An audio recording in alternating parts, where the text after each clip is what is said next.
दोस्तों, इस दुनिया में अनगिनत रहस्य और माइथोलॉजिकल कहानियां मौजूद हैं। इन पौराणिक कहानियों में कई ऐसे कैरेक्टर्स मौजूद हैं जिन्हें मिस्टीरियस कैरेक्टर माना जाता रहा है। पर पिछले कुछ सालों के दौरान जंगलों में ऐसी कई डिस्कवरीज की जा चुकी हैं जिसकी मदद से जंगलों के कई रहस्यों का खुलासा किया गया है। इन खुलासों में माइथोलॉजिकल माने जाने वाले जानवरों की सच्चाई भी सामने आई है और आइस एज के समय की ऐसी पेंटिंग भी मिली है जिसे देखकर एंशिएंट लाइफस्टाइल और विलुप्त हो चुके जानवरों की जानकारी भी मिली है। तो चलिए दोस्तों, आज की इस वीडियो में हम आपको जंगलों में की जाने वाली 3 ऐसी लेटेस्ट डिस्कवरीज के बारे में बताते हैं जिसने दुनिया में मौजूद जीवों और इसके इतिहास के बारे में इंसानों के नजरिए को पूरी तरह बदल दिया है। नंबर 1, ओरंग मावस।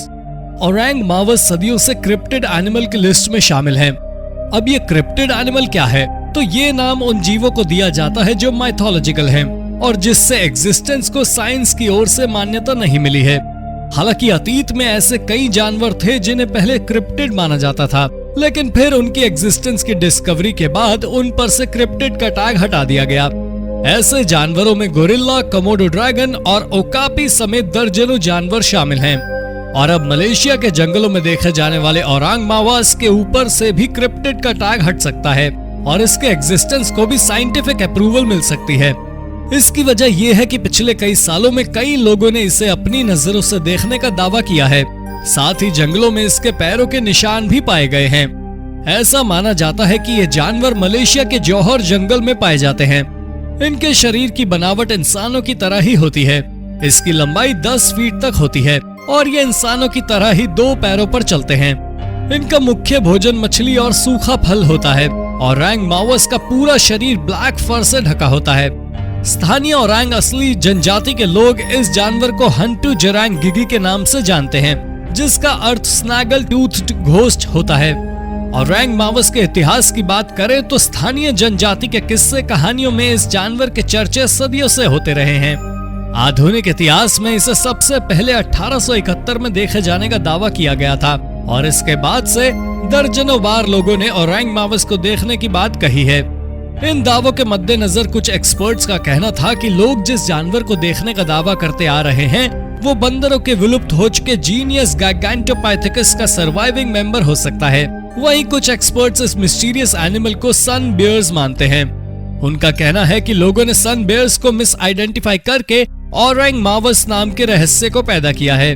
2005 में 3 स्थानीय लोगों ने जंगल में काम करने के दौरान 3 ओरंग मावस को देखने का दावा किया। इनमें 2 एडल्ट और एक छोटा बच्चा था।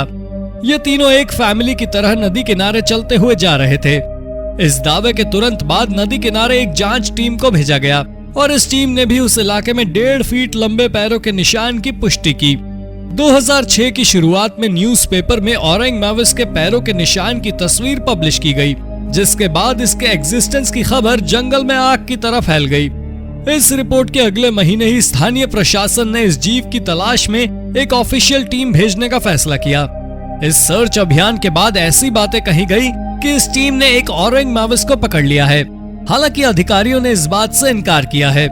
अनफॉर्चुनेटली इस टीम को ओरंग मावस के एग्जिस्टेंस से रिलेटेड कोई भी पुख्ता सबूत नहीं मिल सका, लेकिन अभी भी स्थानीय स्तर पर इसके देखे जाने के दावे किए जाते रहे हैं। जैसे जैसे जंगलों में इंसानों की दखल अंदाजी बढ़ती जा रही है, उसे देखते हुए ये कहा जा सकता है कि आने वाले कुछ सालों में ओरंग मावस खुद ही हम इंसानों के सामने आने पर मजबूर हो सकते हैं। Number 2, ice age art. आज से 10,000 साल पहले हमारी दुनिया कैसी थी? इस बारे में ज्यादातर जानकारी वैज्ञानिकों के अनुमान पर ही आधारित है, लेकिन अब अमेज़न जंगल में एक ऐसी हैरत अंगेज चीज मिली है जो इंसान के प्राचीन इतिहास को आधुनिक दुनिया के सामने ला सकता है। दरअसल 2020 के दिसंबर महीने में रिसर्चर्स ने अमेज़न जंगल में 13 किलोमीटर लंबे आर्ट वर्क को ढूंढा है। बताया जा रहा है कि ये आर्ट वर्क आज से 12,000 साल पहले आइस एज के समय का है। इस आर्ट वर्क को अमेज़न जंगल की गहराई में कोलंबिया में ढूंढा गया है। चट्टानों पर 13 किलोमीटर तक फैला ये आर्ट वर्क दुनिया का सबसे बड़ा प्री हिस्टोरिक आर्ट वर्क है। 12,000 साल पहले बनाए गए ये पेंटिंग्स उस समय के दुनिया के कई सारे इंफॉर्मेशन अपने आप में समेटे हुए हैं। एक्सपर्ट्स के अनुसार ये पेंटिंग्स अमेज़न जंगल में बसने वाले सबसे पहले इंसानों ने बनाई होगी। इन पेंटिंग्स में आसपास के जीवन को दर्शाया गया है। इस पेंटिंग में कई सारे ऐसे जानवरों की तस्वीर बनी हुई है जो आज इस दुनिया से विलुप्त हो चुके हैं। मास्टोडन एक ऐसा ही जानवर है जो इस दुनिया से 10,000 से 11,000 साल पहले विलुप्त हो चुका है, लेकिन उस पेंटिंग में इस जानवर की तस्वीर देखी जा सकती है। इसके अलावा इस आर्टवर्क में पैलेलियोमा, जायंट स्लॉथ और आइस एज समय के घोड़े इत्यादि की तस्वीर बनी हुई है। इस आर्टवर्क में लोगों को डांस करते हुए भी दिखाया गया है। इसके अलावा यहाँ पर हाथों के निशान और कई अलग अलग तरह के डिजाइन भी बनाए गए हैं। इस आर्ट वर्क की डिस्कवरी ब्रिटिश कोलंबियन टीम के द्वारा की गई है। इस टीम का नेतृत्व योजे इरिआर्टे कर रहे थे। इस डिस्कवरी से इस बात का भी पता चला है कि प्राचीन मानव विलुप्त हो चुके कुछ बड़े जानवरों की पूजा भी किया करते थे। इस आर्टवर्क से यह भी पता चला है कि आज अमेज़न जरूर दुनिया का सबसे बड़ा जंगल है, लेकिन आज से 10 से 12,000 साल पहले ये जंगल इतना घना नहीं था। इस डिस्कवरी की शुरुआत तब हुई थी जब 2016 में विद्रोही फार्क ग्रुप और कोलंबिया की सरकार के बीच शांति समझौता हुआ था। इससे पहले अमेज़न जंगल का यह इलाका फार्क ग्रुप के कब्जे में ही था और इस ग्रुप और सरकार के बीच लंबे समय तक सिविल वॉर चलता रहा। शांति समझौते के बाद रिसर्चर्स ने लास्ट जर्नी नाम से प्रोजेक्ट की शुरुआत की। इस प्रोजेक्ट का मकसद अमेज़न जंगल में उस जगह की तलाश करना था जहां सबसे पहले इंसान बसे थे। इसी प्रोजेक्ट पर काम करते हुए टीम ने इस आर्ट वर्क को ढूंढ निकाला। अभी इस आर्ट वर्क की स्टडी चल ही रही है।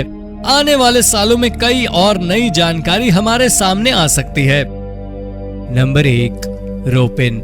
दुनिया के सभी वैज्ञानिक बिना किसी संकोच के इस बात को एक्सेप्ट करते हैं कि दुनिया में आज भी हजारों ऐसे जीवों की प्रजाति है जिसकी पहचान नहीं की गई है। ऐसे मिस्टीरियस जीव पूरी दुनिया में मौजूद हैं, लेकिन पपुआ न्यू गिनी में ये मिस्ट्री कुछ ज्यादा ही बड़ी है। इस देश के घने जंगलों में आज भी सैकड़ों जीव ऐसे हैं जिसके बारे में अब तक कोई भी जानकारी उपलब्ध नहीं हो सकी है। ऐसा ही एक जीव रोपेन है। वैसे रोपेन है तो एक क्रिप्टिड ही, लेकिन ऑरेंज मैविस की तरह इसे भी दर्जनों बार देखे जाने का दावा किया जा चुका है। रोपेन चमगादड़ की शक्ल का एक विशाल जीव है जिसे डेमन फ्लायर के नाम से भी जाना जाता है। ऐसा माना जाता है कि रोपेन टेरोडेक्टाइल का क्लोजेस्ट रिलेटिव है। टेरोडेक्टाइल इस दुनिया में लगभग 136 मिलियन साल पहले विलुप्त हो चुका है। कहा जाता है कि रोपेन दिन में इंसानों की पहुंच वाली जगह से दूर रहते हैं और रात में मछलियों के शिकार के लिए निकलते हैं। इस क्रीचर की सबसे बड़ी खासियत ये है कि शिकार करने के समय इसका शरीर लाइट प्रोड्यूस करता है जो मछलियों को इसकी ओर अट्रैक्ट कर देता है। पपुआ न्यू गिनी में रहने वाले स्थानीय लोगों के बीच रोपेन की धार्मिक अहमियत भी है। स्थानीय लोग तो हमेशा से ही रोपेन को देखे जाने का दावा करते रहे हैं, लेकिन बाहरी लोगों में रोपेन को देखने का सबसे पहला दावा 1935 में वेल रिस्पेक्टेड और मशहूर ब्रिटिश एंटोमोलॉजिस्ट एवलिन चेसमैन ने किया था।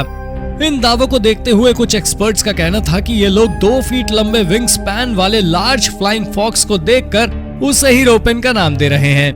लेकिन फ्लाइंग फॉक्स से ऐसी कोई भी रोशनी नहीं निकलती है, जबकि रोपेन की सबसे बड़ी खासियत ही उसके शरीर से जुगनू की तरह निकलने वाली रोशनी है। 2006 में एक अमेरिकन एक्सपर्ट रोपेन के एग्जिस्टेंस के बारे में पता लगाने के लिए पपुआ न्यू गिनी के जंगलों में गए। जंगलों में उन्होंने 2 रात बिताई।